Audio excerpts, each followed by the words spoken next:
തന്നെയാണ് CKCയെ കൊണ്ട് എന്നെ വിളിപ്പിച്ചത്.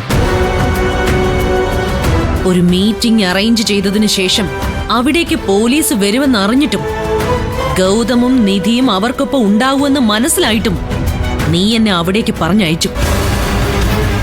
മനഃപൂർവ്വമല്ലേ നീ ആ മീറ്റിംഗിന് വരാതെ അവിടുന്ന് ഒഴിഞ്ഞു മാറിയത്? തന്ത്രപൂർവ്വം നീ കുടിക്കിയതല്ലേടി എന്നെ. CKC പ്ലാൻ ചെയ്യുന്നത് പോലും ഗൗതമിനെ കൊല്ലാനാ. എന്താ ആന്റി ഇത്? എന്തിനാ എന്നെ ഇങ്ങനെ സംശയിക്കുന്നേ? സംശയിക്കും. ഗൗതമിനെ കൊല്ലാൻ നോക്കിയ ആ ഗുണ്ട തന്നെയാ CKCക്കൊപ്പം അവിടെ ഉണ്ടായിരുന്നത്. ആ ഗുണ്ടയെ നിനക്കറിയോ? ശിവാനി, ചോദിച്ചത് കേട്ടില്ലേ?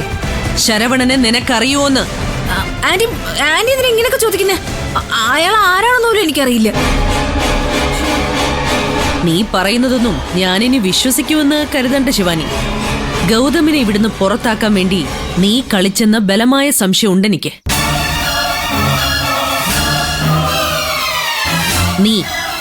നീ തന്നെ കണ്ടുപിടിക്കണം അവരെവിടെയാ താമസിക്കുന്നതെന്ന്. എനിക്കറിയാം അവരെ തിരിച്ചു കൊണ്ടുവരാൻ. നീ ഒന്നും മനസ്സിൽ കുറിച്ചിട്ടോ ശിവാനി. ഗൗതം ഈ വീട്ടിലേക്ക് തിരിച്ചു വന്നില്ല എങ്കിൽ പിന്നെ ഈ വീട്ടിൽ നിന്റെയും ആവശ്യമില്ല. അതോർത്താൻ നിനക്ക് നല്ലത്.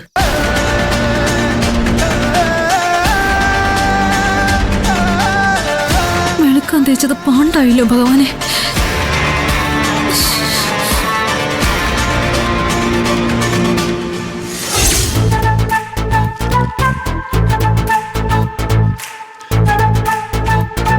ഞാൻ ഒന്നുകൂടി ഒന്ന് വെരിഫൈ ചെയ്തേ ഉള്ളൂ.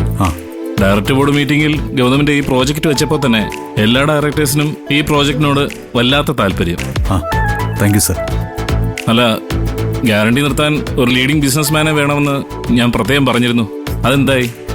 ഷുവർ സർ, ആളിപ്പോ വരും. ഓ,